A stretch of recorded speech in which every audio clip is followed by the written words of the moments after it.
Welcome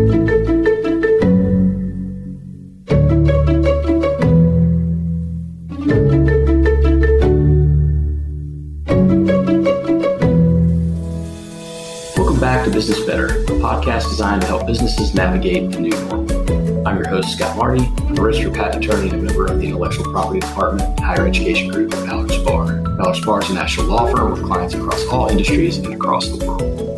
I've spent the last 18 years working alongside higher education clients and have watched higher education institutions continue to invent and develop new ways to grow economic development both on and off campus. This episode is part of an ongoing podcast series where we visit with different leaders striving to grow economic development in their areas or regions of interest. We'll be discussing new initiatives, new models, the interest in investment, technology parks, incubators and accelerators, as well as other creative economic development platforms being implemented throughout the country. This episode features a discussion of some amazing new programs and initiatives being implemented in connection with the University of Nevada, Las Vegas, as well as the surrounding Nevada, Las Vegas area. Again, my name is Scott Marty, and I'll be leading the discussion today. I'm honored today with my guest, Robert Rippee. Robert is the Executive Director of Blackfire Innovation Hub at the University of Nevada, Las Vegas and UNLV Incubator. Robert also serves as the Director of Hospitality Innovation Lab and Director of the Esports Lab. So he's got a lot going on out there in Las Vegas. Before his tenure with UNLV, Robert was a Senior Vice President of Marketing for the Venetian Resort Las Vegas and Las Vegas Sands Group. And before then, even more close to my heart, faculty at the University of Georgia. Go Dogs. Welcome, Robert. Go Dogs. Thank you, Scott.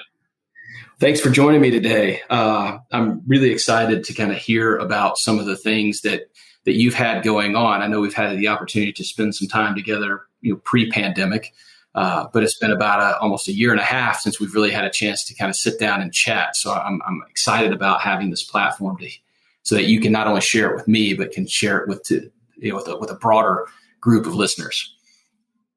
So as I rolled through, some of your experiences, and you and I've talked about this a little bit in the past, you've run this gamut of different, from marketing to faculty to innovation to running Blackfire now.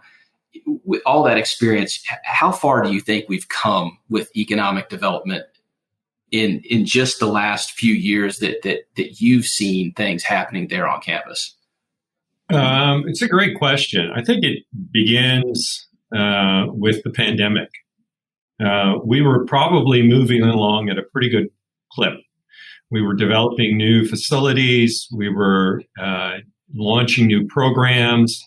We were beginning to accelerate the efforts towards economic development and all of the things that support that in an academic environment.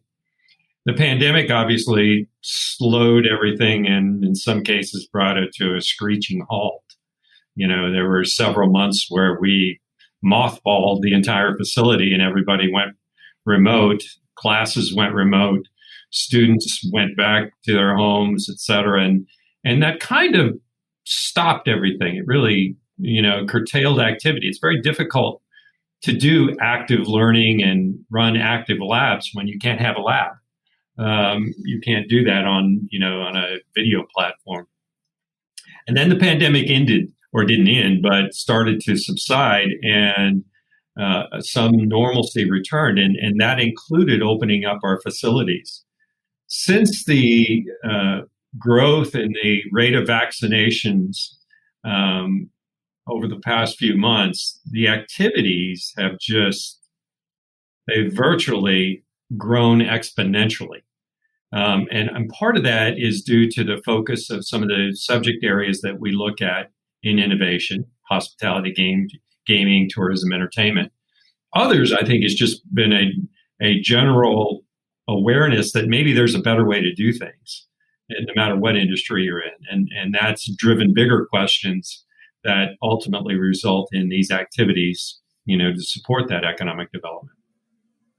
So with this pickup, and maybe we take one step back, and I'm referring to Blackfire as if every listener knows what it is. Maybe you can share a little bit about what Blackfire is, where it came from, kind of what the goals and how it manifests in a way to tie into these economic development platforms that you just shared with us. Yeah, that's great. I'd love to. In its sense, the simplest way to think of Blackfire is a place where innovative activities are supported. And those innovative activities may come from campus, from students and faculty. They may come from a corporate need in a particular area that they can't solve a problem and their vendor relationships doesn't solve the problem. Or it may be coming from an entrepreneur who's got an idea that they've identified some kind of problem facing innovation and they don't know how to scale it. So Blackfire was created as a place where those things could happen. It originated as in a conversation actually that I was having over a pizza lunch one day with a prominent CIO of one of the gaming companies. He was CIO at the time. And we're friends and we're just talking and he mentioned the need for their company to have an R&D facility since they didn't have one. And it's very difficult in these large hospitality and gaming companies to do R&D because they're so busy. Their facilities are, a typical hotel pre-pandemic on the Las Vegas Strip would run an annual occupancy of over 90%. They're full all of the time. There's no opportunity. The opportunity cost of trying to do some innovative activity was prohibitive. So their idea was, let's build an R&D facility where we can take some of these problems that we know we face and apply innovative new thinking to solving them. And at the same time, the gentleman who at the time was the director of the economic development for UNLV had told me of an idea to build a innovation lab facility at the Harry Reid Research and Technology Park, a big parcel of land that UNLV owned in southwestern Las Vegas. And I put those two together. I said, wait a minute, you're on parallel paths trying to achieve similar goals. I'm going to introduce the two of you and see if there's an opportunity for you to collaborate on this. And that's exactly what happened. So big company met big university, and together they created something that, neither one of which had and solved, potentially created the environments for solving problems for both. And so Blackfire started as this idea where, innovation would meet research and development, which would meet, technology transfer and partners would come in. Some of those, this big company brought their suite of vendors, which included, big names in technology, and brought them to the table where they would play either a sponsorship role or a direct role in providing technology or funding or expertise to help accelerate innovative ideas. University, on the other hand, has this portfolio of ideas which can come from students who are working on projects in a design class or an engineering class or an architecture class, and they need those resources. Or it could come from faculty who are conducting research on a specific type of technology, and they discover, that there's a marketable outcome of that as well, and it needs a place within which. So Blackfire kind of became that place where all of those different activities could actually happen. Oh, it's really an interesting environment, for someone coming from the Southeast out into the Nevada, Las Vegas area and learning about, the Gaming Institute, to learn about the Hospitality Innovation Lab, to learn about the esports, all those initiatives, which I guess in hindsight seem to make sense because, you're in the middle of Sin City there, with hotels and restaurants and that innovation has to come from somewhere. And it sounds like, here you had the right big partner looking for the same thing that, like you said, at this big university, kind of tying those two things in. Once that was kind of put together, and again, understanding the pandemic, brought it to that screeching halt, as you're seeing the trend now kind of moving out of that, where are you seeing those innovators coming from? Are they still focusing in the hospitality, gaming, esports arena? Is that still where you're seeing it, or is it, kind of the quick tech app approach? What are you seeing coming through Blackfire? So most of what's coming through is actually problem-facing innovation, which is the theory by which I base all of my coursework, is that begin with a problem, identify a problem. It doesn't matter the vertical industry you're talking about, but identify a significant problem that if solved, could scale potentially beyond the original company. And so much of the innovative thinking that I see coming through Blackfire and the projects that are being proposed and pitched are all beginning there. They're beginning with a problem solution rather than simply saying, here's a new technology we created, now go find a use for it. That was kind of the model pre-pandemic. And we did see a lot of that. It was like, oh, look at this new robot we built. Isn't this nice? Look, help us figure out a way to take it to market. Like, well, okay, we'll try.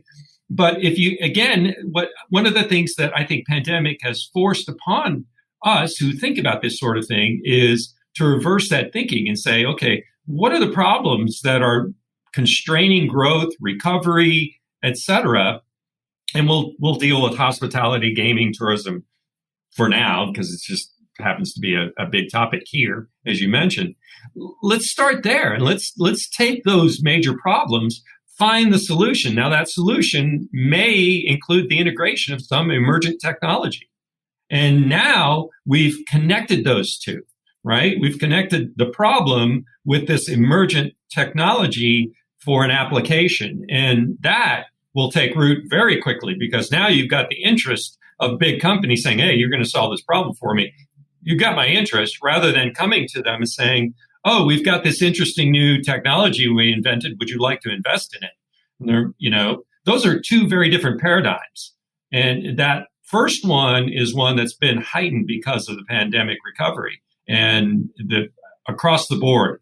Nearly every day I'm either in a Zoom or I'm on a phone call with some entity that is in that space. Like it could be a big company. It was a small boutique hotel company this morning I was talking to yesterday. It was a larger one. And the day before that, a learning management company. So it varies, but it all begins with, these very significant strategic problems that they're facing and now have the opportunity to change status quo with new thinking and new ideas.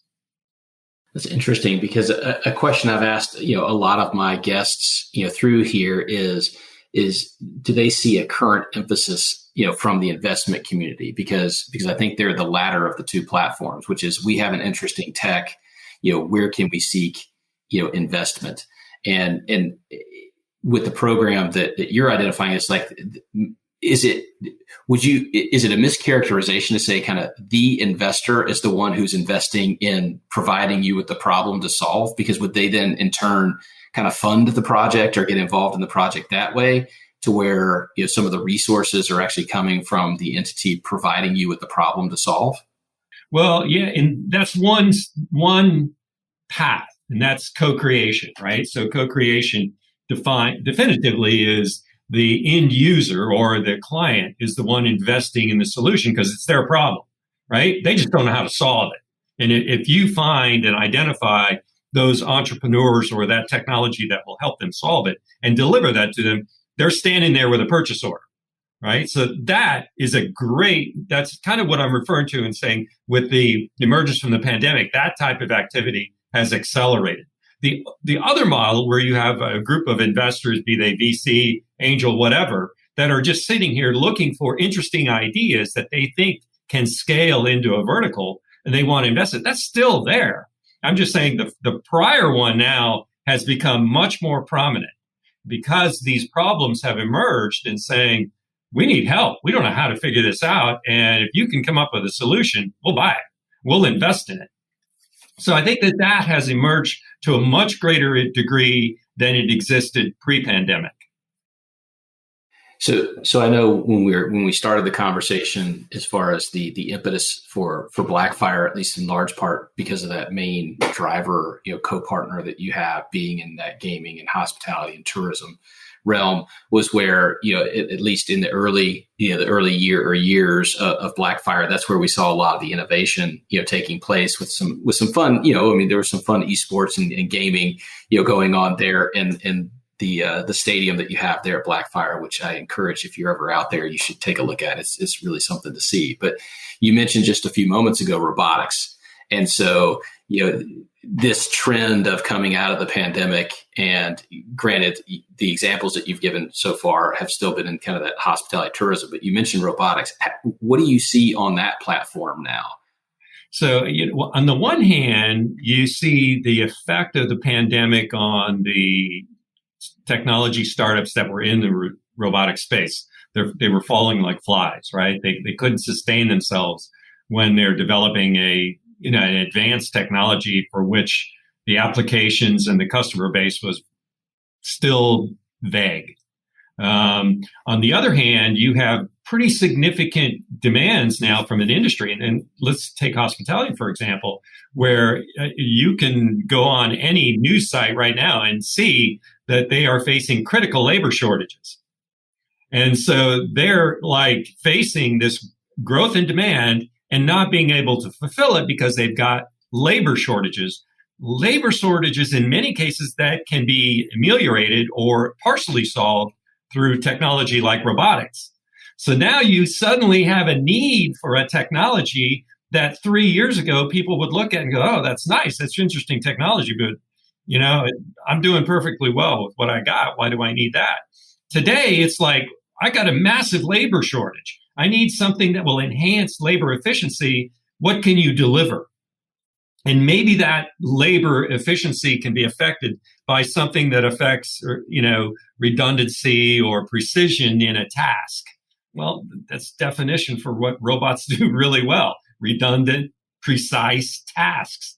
And so now you see there's this conversation about, wow, now suddenly that's a topic that has traction.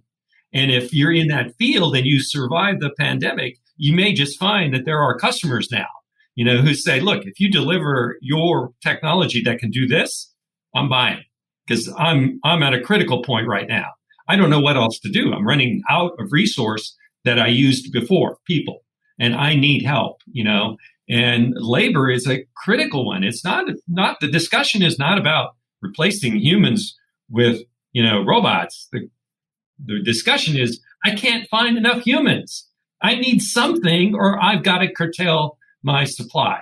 I've got to restrain what I can actually sell because I can't, do this. I just don't have enough people. Can't hire them, can't find them, whatever.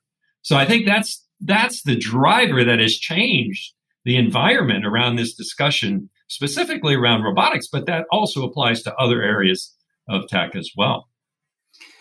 So when someone brings an idea like that to you that says, we have a lack of manpower, we need to automate something, putting the Skynet of the Terminator, fears aside for a moment, where is that expertise coming from? So where are the people who innovate on that robotic side? Where do you find them? Where do they come from? How do they find Blackfire? Okay, so let's deal with the academic piece first, since that's what I'm closest to. So the simplest aspect is I teach an innovation lab at UNLV. So my students are multidisciplinary. I have engineering students, I have sciences, I have social sciences, and I bring them all together in my lab and I present them with problems. And they, in turn, come up with innovative solutions. That's one path. Another path is to actually go to the colleges, and you go to the College of Engineering, say. And at UNLV, for example, we've got a fantastic College of Engineering, one of the best in the country. And as part of the curriculum there, if you're an undergraduate student in engineering, you complete a senior design project as the capstone of your academic curriculum. And that project is some kind of technology that you come up with either yourself or a team. Most often it's a team. And you spend a period of time researching it and a period of time actually building it to prove it. So that is one area where you can take these problems and say, hey, here's a real world problem. Work on it. Come up with a solution. And you might come up with a new career path for yourself. You may define your own destiny post-graduation. So that's the academic side. The community side is more industry driven. And that's where, the individual companies would say, hey, we've got this problem. We're working on it. We need some help. We don't have expertise in data science. Can you connect us with expertise in data science from campus that will work with us on our project? And that can happen at a place like Blackfire. And then the third, of course, as I mentioned very early on, is the entrepreneur. It's the startup that has been out there with some smart people who came up with a good idea, and now they're trying to attract some investment so they can scale and enter a marketplace or grow in a marketplace. And they may find an opportunity with us. It's a little more challenging because they'd have to have some kind of relationship with us first. So we have to figure that out. How do we have a relationship? We're not just like a public library that you can come in and start using our facilities. It's like we'd have to have some kind of formal relationship. You'd be there as part of a program or as part of an alliance through some of the services we offer. And so those are the three primary means by which those ideas can take root, become companies, and go to the marketplace.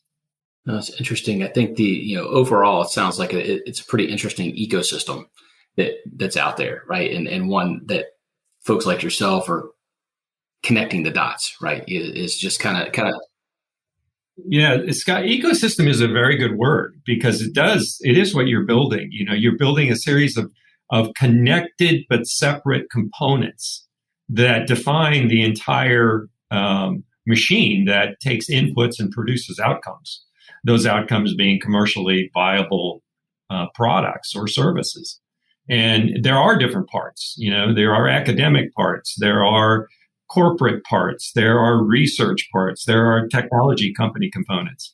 There's a capital part. You need money to do all of these activities.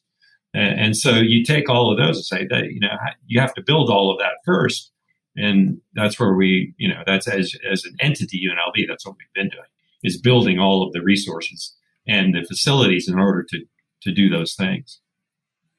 So with all these balls that you're constantly juggling, between your responsibilities at the university, your responsibilities to students, your responsibilities at Blackfire, you get an opportunity to kind of use the word once more is the ecosystem.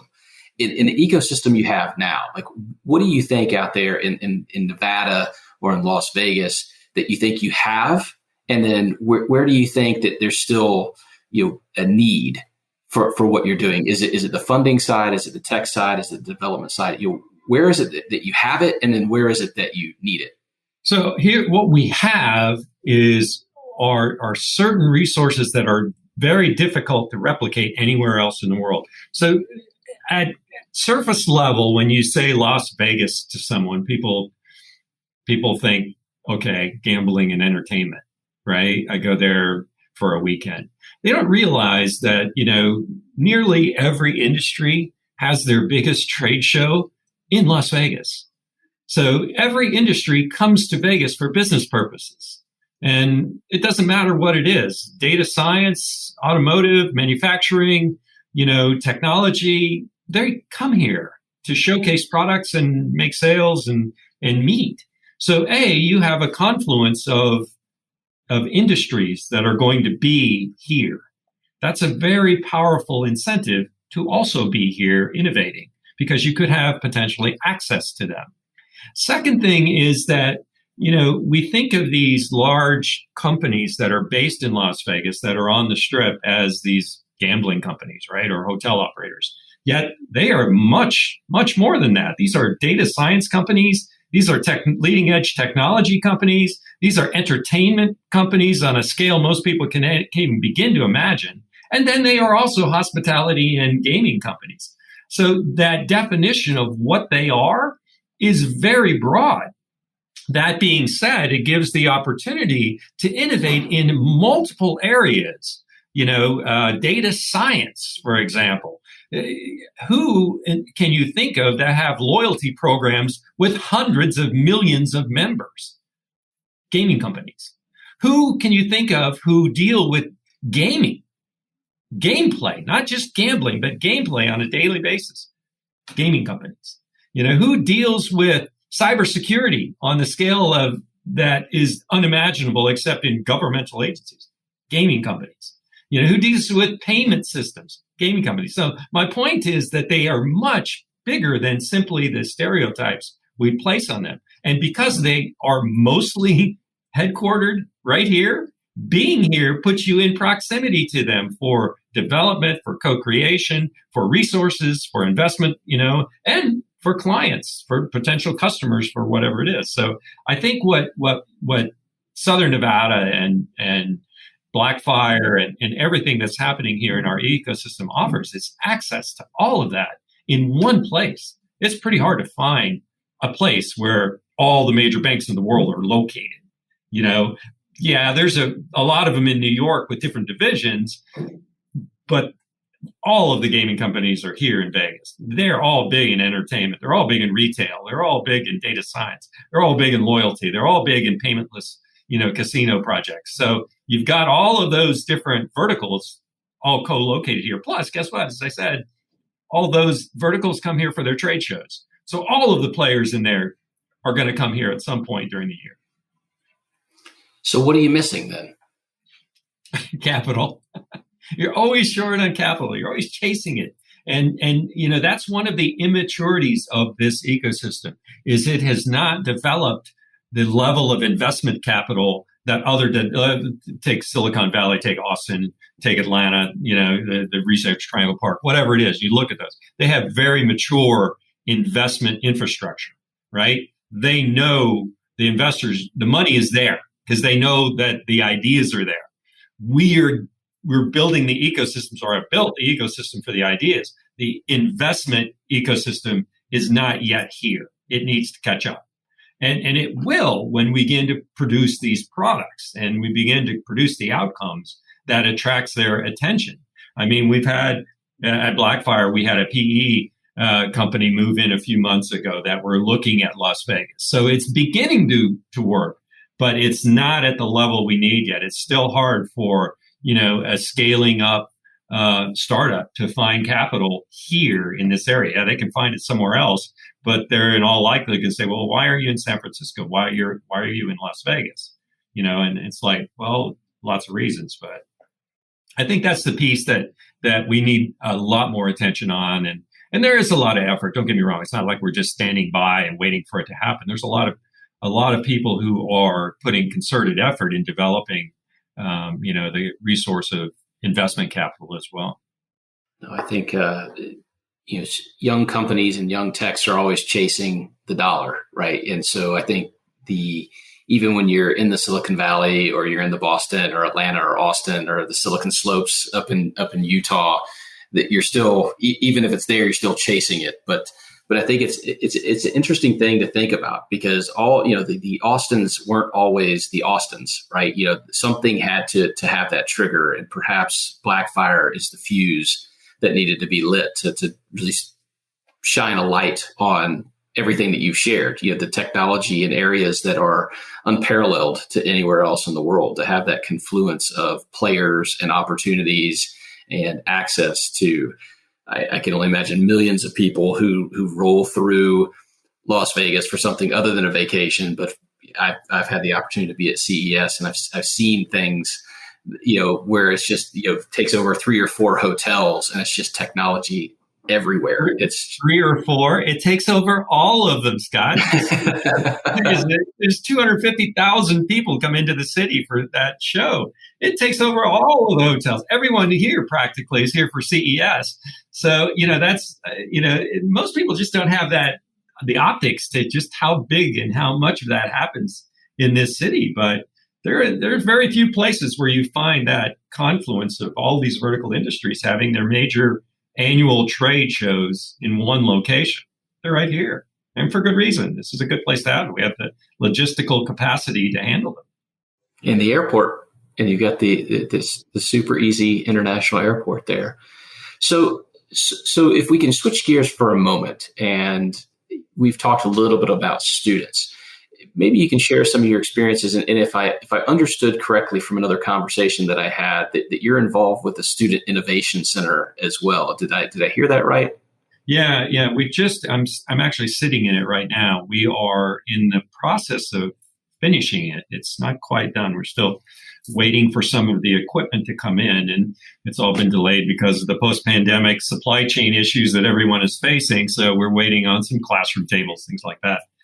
But yeah, this is a facility that we've called the UNLV Incubator Powered by Hughes Center. And the Powered by Hughes Center is interesting because this is a collaboration with Blackstone, who has, through their subsidiary company, Hughes, which is a big office park very close to campus in Las Vegas, has made an arrangement with UNLV for use of this facility for an incubator. And the specifics on it are that we would design this incubator that would take that technology that's coming from student teams on campus and give them a first step, right? So think of best if I just give you an example. So let's say there's a student team in the College of Engineering who do a really great project in senior design that gets validated by external experts that says, that's a really good idea. You should do something with that idea. In the past, most of that type of activity, they would be like, well, thank you very much, but I don't know what to do. So I'm graduating and I'm going to go get a job. And my project goes on the shelf and I get an A in the course, and okay, project dies. So what the incubator facility is to create a space where you can take those teams and say, come on over here. Now, I'm not going to talk about your project, but I'm going to talk about how do you commercialize a project. In how do you either take it to the point where it can be a licensing deal, or how do you do a startup? What does that mean? You know, it is really dangerous to assume that our engineering student example here knows what a startup is or knows how you form one. And the highway is littered with the remnants of people who tried to do them without adequately knowing what they were doing. You know, most fail. Why? They fail because of business models. Well, what's a business model? I know to you and I, we're like, really? That's like a pretty simple question. But if you spent the last 5 years studying mechanical engineering, you didn't get a course in how to build business models. You took courses in forces and structure and materials. You didn't take courses in business models. And so what the incubator is say, let's give them a next step, a place where we will fill in the rest of that and help them understand that. And from that point, yeah, now you can go launch a startup, or you can take your technology and find a co-creation opportunity and license it out to a big company, whatever it is, but at least you're going to have some knowledge that's going to get you a running start. And that's what the incubator is designed to do, is to be a next step for students. And, you know, it's a beautiful facility, fantastic. It's very, inspiring to be in here. It's pretty close to campus, so they can get here on their longboard without any trouble. And, we got a Starbucks, I'm not giving an endorsement to Starbucks, but they're just down the street. So you've got everything they need, right? So, this is an excellent addition. This kind of completes our physical infrastructure, our ecosystem. And we expect to run it with cohorts. So we'll take groups of students at a time and take them through a syllabus that I've designed. It's a 12-week syllabus. And at the end of that, they're ready to either go back and accelerate their product design and take it to a prototype, or they're ready to form a startup and enter the market. So you have courses for students, and now you've got this opportunity to kind of take their coursework forward. I'm curious, and this is a bit off topic, but just I think you're the perfect person to ask this question. Have you seen a trend in the younger generation, in the students, in what their interests are, that they're more willing to innovate so they don't have to work for someone, they can work for themselves? Have you seen a trend in that direction, or is it kind of status quo, yes and no? Oh, it is. It is a huge trend. And I've been a faculty member here at UNLV for 7 years now. And it struck me the first semester I was here. And it's only reinforced every year that I deal with more and more students. It's the entrepreneurial spirit within them. They're independent thinkers.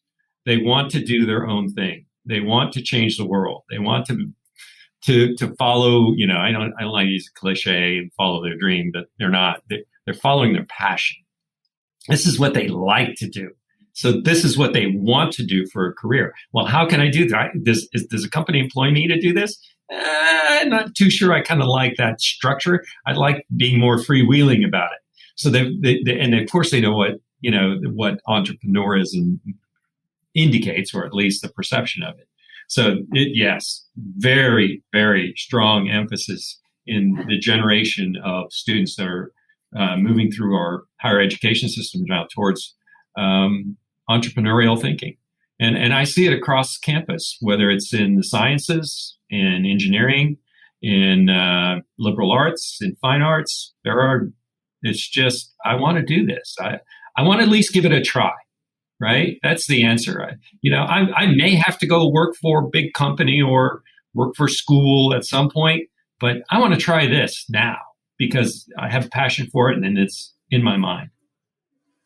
No, it again, being around higher ed for almost scary to say almost 20 years now, the impetus for this podcast really was an observation that I made from the beginning, which was I've seen the rise and fall of incubators and accelerators.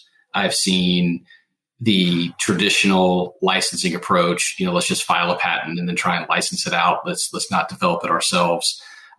Moving into the MIT, Stanford, University of Utah model of let's innovate, let's build our own company, let's create our own startup around it, let's do internal funding or federal funding, SBIR grants, et cetera.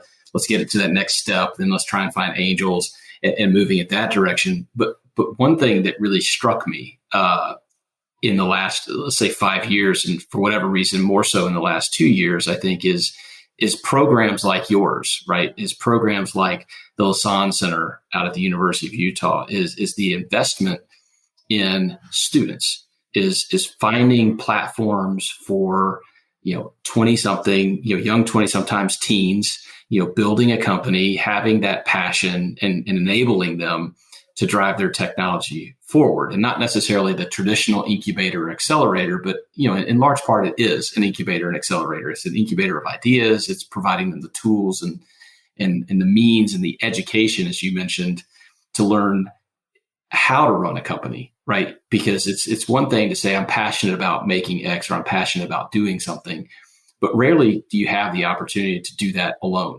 So people don't think about I have to hire an employee. What does that employment contract look like? What's the labor employment? What's taxes? All these sides. So it's encouraging to see you and UNLV investing in those students as well. And I'm hopeful and excited to come visit once the travel handcuffs are off a little bit more and once the facility's done. So I know I'll be out there in early August over at Blackfire, but maybe I'll catch you the next round and come visit the new facility. Yeah, and I agree with what you just said, and I think that's kind of an indication of a realignment or a change in how higher education, the role of higher education, right? You define some new ones, and those are great examples of universities who've been doing it now for a decade. That they realize that they have a bigger role to play in society and the economy than the next generation of managers or researchers, that we can actually solve problems, we can create companies, we can move technology, develop technologies that have commercial application. And, what it takes is an emphasis by the university that it's important. We're fortunate here that we actually have a new president at UNLV who is extremely strong advocate of this line of thinking. That this has become a strategic objective of President Whitfield is, the development of this entrepreneurial innovation focus for students. He's like, let's put resources behind it. Let's make it happen. I mean, obviously we've had other prior presidents do that because we have facilities now, but I mean, he's totally on board. And when the leadership of the institutes of higher education get on board with it, then it happens. And then all of a sudden the university or whatever it is, the college takes on a different flavor. It's not just, as I said, about the next generation of managers or researchers, that it has another purpose too. And it's to do what you just said, is to create these solutions and put them into the marketplace for them to be, potentially successful economic entities and in that region, perhaps drive economic growth. So I always have an aside here, and this is a little bit of levity, I think, as we come to a close here, is before I ask you, how do people get involved and how do people get in contact with you? I always like to ask the question of, if we're coming out to visit, where are we going to eat when we visit? Everybody asks me that. And I tell them, what do you like? Tell me what you like, and I'll tell you where to go. Typically on strip, or you want on strip or you want off strip? You want like locals, like the hidden secrets, or do you want the best of what Vegas offers? So my answer is always qualified. Where do you like? Well, let's qualify it then. Where would you go if you were choosing what you wanted? So I like steak. One of my very favorite restaurants in Las Vegas is a restaurant on Sahara, just a couple blocks up the strip, called the Golden Steer Steakhouse. It's an old institution. You feel like you're sitting in these like round banquettes that are red leather. Like Elvis is going to be sitting at the table next door because he probably did. It's that old. It's been there forever. It's an institution. They have fantastic food. Food quality is off the grid, really good, but traditional things, right? Nothing too French fancy. It's a steakhouse. But this is where Sinatra ate, and Elvis probably ate there, and because it's been around that long. I always recommend, like, family, when my family comes in and they want to try something that's really good and kind of this off the grid, I said, we got to go there. That's given, and then it's like, okay, now go see what the strip has. Go see some of that, because then it's the whole experience of going into, the major, entertainment mega and seeing thousands of people, and then having an extraordinary event-filled meal as well. Oh, that's awesome. Well, I know where I'm going next time I come out now. I'm going to go live like Sinatra and Elvis. He's going to be sitting, his ghost of him is going to be sitting in the table next to you. That's great. Well, we're kind of here at the end of our time, and I want to be respectful of all the responsibilities you have. But could you leave the listeners with a little bit of information on how they get involved with you in these different initiatives, how they get in contact with you? Yeah, I'm pretty easy to find. You can find me on LinkedIn. And every day I'm on LinkedIn, and people are trying to connect with me to find out about Blackfire or UNLV. And, if I see there's an opportunity there and it works for everyone, we'll go to offline and we'll connect that way. I'm doing that 2 or 3 times a day, it seems.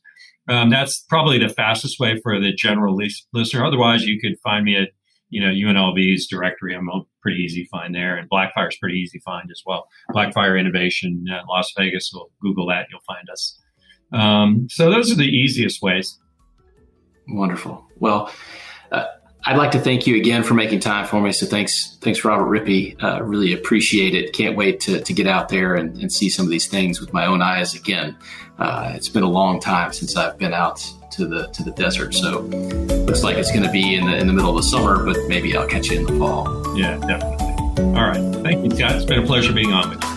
Thank you. And to our listeners, make sure to visit our website, www.ballardspar.com, where you can find the latest news and guidance from our attorneys. Subscribe to the show on Apple Podcasts, Google Play, Spotify, or your favorite podcast platform. If you have any questions or suggestions for the show, please email podcast@ballardspar.com. Stay tuned for a new episode coming soon, and thank you for listening.